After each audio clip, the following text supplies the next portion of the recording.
عکس بے نظیر آصفہ بھٹو بھی انتخابی مہم میں پیش گھل مل گئیں، ریڑھی سے خریدے گئے پھل کسے دیے؟ سابق صدر آصف علی زرداری کی صاحبزادی آصفہ بھٹو زرداری بلدیاتی انتخابی مہم میں پیش ہیں۔ آصفہ بھٹو نے گاڑی روک کر ریڑھی سے پھل خریدے۔ حیدرآباد میں آصفہ بھٹو کی قیادت میں شورو ہاؤس سے ریلی نکالی گئی جو مختلف مقامات سے ہوتے ہوئے چانڈیا گوٹ قاسم آباد پہنچی تو کارکنوں نے ان کا شاندار استقبال کیا۔ کارکنوں سے خطاب میں آصفہ بھٹو زرداری کا کہنا تھا کہ عوام بلاول بھٹو زرداری کا ساتھ دیں، اب ہر جگہ تیر چلے گا۔ ریلی وحدت کالونی پہنچی تو آصفہ بھٹو زرداری نے اپنی گاڑی روک لی اور ریڑھی والے سے پھل خریدے اور کارکنوں میں تقسیم کیے۔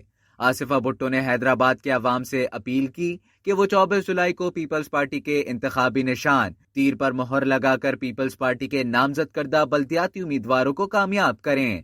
حیدرآباد پیپلز پارٹی کا قلعہ بننے جا رہا ہے۔ آصفہ بھٹو نے بلدیاتی انتخابات کے حوالے سے جلوس کی شکل میں تعلقہ قاسم آباد کے مختلف علاقوں اور تعلقہ سٹی کے متعدد علاقوں کا دورہ کیا۔ اب تک کے لیے اتنا ہی۔ مزید خبروں اور نیوز اپڈیٹس کے لیے ڈیلی جنگ کے یوٹیوب چینل کو سبسکرائب کریں اور فیس بک کے پیج کو لائک کرنا نہ بھولیں۔